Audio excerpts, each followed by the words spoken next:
السلام علیکم۔ اگر ہم کسی سے پوچھیں کہ دو لشکر ہے، ایک لشکر کی تعداد 313، ایک لشکر کی تعداد 950، یعنی کہ ایک لشکر کی تعداد کم ہے اور ایک لشکر کی تعداد زیادہ ہے، اور اس میں جیت کس کی ہوگی؟ تو یقیناً ہم بھی یہی کہیں گے کہ جس کی تعداد زیادہ ہے جیت اسی کی ہونی ہے۔ مگر ایک جنگ ایسی ہوئی جو اسلام کی سب سے پہلی جنگ، مسلمانوں کی سب سے پہلی جنگ، جس کا نام جنگ بدر ہے، جو 2 سن ہجری میں اور 581 عیسوی میں یہ جنگ ایسی جنگ ہوئی کہ جس میں مسلمانوں کی تعداد بھی کم اور ان کے پاس میں سامان بھی کم۔ مسلمانوں کی تعداد 313 اور کفاروں کی تعداد 950۔ مسلمانوں کے پاس میں اونٹ 70 اور کفاروں کے پاس میں 700 اونٹ تھے، اور مسلمانوں کے پاس میں گھوڑے صرف 3، کفاروں کے پاس میں 100 گھوڑے۔ تلواریں مسلمانوں کے پاس میں صرف 8، کفاروں کے پاس میں 950 تلوار، یعنی کہ ہر شخص کے پاس میں ایک تلوار۔ اور زرہ مسلمانوں کے پاس 6 اور کفاروں کے پاس میں 950، یعنی ہر شخص ایک زرہ پہنے ہوئے۔ زرہ اسے کہتے ہیں جو ایک جالیدار لوکھن کا کرتا ہوتا ہے اور اسے لوگ اپنی حفاظت کے لیے جنگ میں پہنتے ہیں۔ اتنے سارے سامان کے بعد بھی کفاروں کے پاس میں کھانے پینے کا ساتھ میں سامان بھی بہت تھا، اور مسلمانوں کے پاس میں اتنی کم تعداد، کم سامان اور کھانے پینے کے سامان بھی صرف 2 سا کھجورے، کسی کے پاس 1 سا کھجورے یا تو کسی کے پاس 2 سا کھجورے۔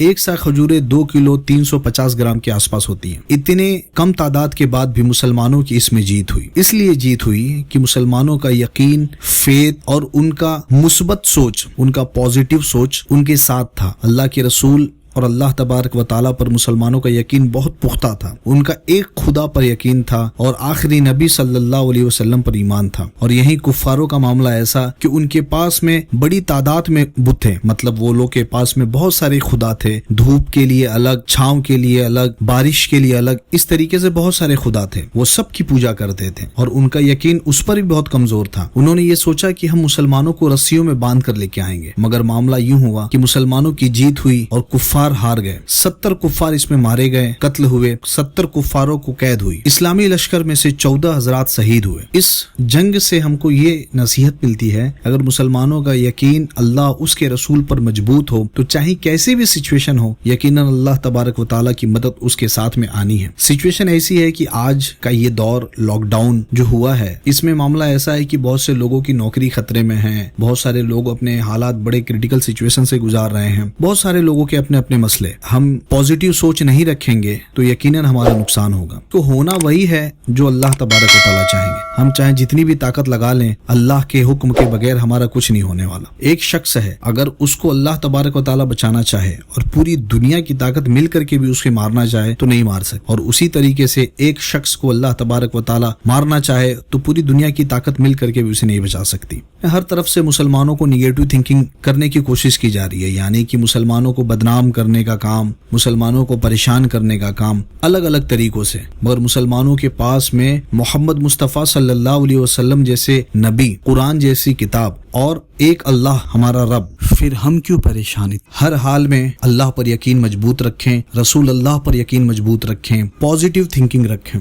نیگیٹو نہ سوچیں۔ دیکھیے، مایوسی ایسی چیز ہے انسان کو کفر کے قریب لے جاتی ہے۔ آپ پازیٹیو تھنکنگ رکھیں۔ اب تو سائنٹیفک فائدے بھی لوگ بتا رہے ہیں کہ اس کورونا بیماری سے بچنے کے لیے سب سے بہتر طریقہ یہی ہے کہ ہم پازیٹیو سوچیں، اچھا سوچیں، جس سے ہمارے سیلز، امیونٹی ہماری اسٹرانگ ہوگی۔ بس بات یہ ہے کہ اللہ اس کے رسول پر یقین اپنا مضبوط رکھیں اور یقین رکھیں کہ جو بھی ہوگا اچھا ہوگا۔ پازیٹیو سوچ کے ساتھ ساتھ میں آپ اپنا عمل کرنا نہ چھوڑیں۔ اللہ رسول پر یقین کے ساتھ ساتھ میں آپ عمل کرنا نہ چھوڑیں، یعنی کہ اگر آپ عمل نہیں کریں گے تو بس گھر بیٹھے بیٹھے سارے معاملات ختم نہیں ہوں گے۔ آپ کوشش یہ کریں کہ کچھ نہ کچھ سیکھیں اور اپنے اندر امپرومنٹ کریں، اپنے نالج کو بڑھائیں، جو ہو سکے وہ سیکھنے کی کوشش کریں۔ فرمایا گیا ہے کہ اللہ کے رسول صلی اللہ علیہ وسلم کے پاس میں ایک صحابی رسول آئے، انہوں نے عرض کیا، یا رسول اللہ صلی اللہ علیہ وسلم، میں اپنی اونٹوں کو چرانے کے لیے یہاں لاتا ہوں، نماز کا وقت ہوتا ہے تو اس وقت میں نماز پڑھنے کے لیے اگر مسجد میں آؤں تو اپنی اونٹوں کو کیا کروں؟ کھٹے سے باندھ کر کے اللہ پر توقع رکھوں یا اس کو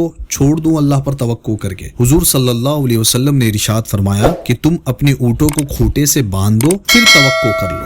تو اس سے ہم کو یہ نصیحت ملتی ہے کہ اللہ تبارک و تعالیٰ پر توقع تو ہمارا ایمان ہے، پر ساتھ ہی ساتھ میں ہمیں عمل بھی کرنا ہے۔ تو آپ اپنے آپ کو اس طریقے سے مایوس نہ رکھیں، یقیناً اللہ تبارک و تعالیٰ کی مدد مسلمانوں کے حق میں آئے گی، اور جو یہ معاملات ہو رہے ہیں اللہ تبارک و تعالیٰ اس میں بھی کوئی نہ کوئی خیر رکھیں گے انشاءاللہ۔ اللہ کی حکمت ہم نہیں جانتے، ہماری سوچ وہاں تک نہیں پہنچتی، ہماری سوچ ہماری ذہنیت وہاں تک نہیں پہنچتی۔ اس میں کیا حکمت ہے یہ اللہ جانے اور اللہ کے رسول جانے۔ ہمارا تو کام یہ ہے کہ جو اللہ کا حکم ہو ہم کو اس پر عمل کرنا ہے، بس یہ ہے کہ ہم کو پازیٹیو تھنکنگ رکھنا ہے۔ یہی پازیٹیو سوچ، یہی مثبت سوچ، اچھی سوچ، اللہ اس کے رسول پر یقین مسلمانوں کو جیت دلائی جنگ بدر میں، اور یہی پازیٹیو تھنکنگ، یہی اچھی سوچ ہم کو بھی ساتھ میں رکھنا ہے۔ یقیناً اللہ تبارک و تعالی ہمارے حق میں بھی بہتر فیصلہ فرمائے گا۔ اس میں یہی پازیٹیو سوچ، یہی مثبت سوچ، مسلمانوں کو 313 ہونے کے باوجود بھی 950 کفاروں سے جیت ہوئی۔ اتنی تعداد کے ساتھ میں بھی، اتنے سامانوں کے ساتھ میں بھی کفار جیت نہ پائے۔ مسلمانوں کے پاس اتنی کم تعداد، گھوڑے کم، تلواریں کم، ہر چیزیں کم تھیں، تعداد بھی کم، پھر بھی ان کی جیت ہوئی۔ ان کا اللہ پر یقین بہت مضبوط تھا، اور اپنے رسول صلی اللہ علیہ وسلم سے جو محبت اور عشق تھا اسی کی بدولت ان کو جیت حاصل ہوئی۔ آپ بھی اپنے آپ کی تحقیق کریں کہ ہمارا معاملہ کیسا ہے۔ ہم اللہ اس کے رسول پر یقین نہ رکھ کر کے دوسروں پر یقین کرتے ہیں، چاہے جیسی بھی سچویشن آئے۔ آپ اپنا ایمان مضبوط رکھیں، اللہ اس کے رسول پر یقین اپنا مضبوط رکھیں، ہاں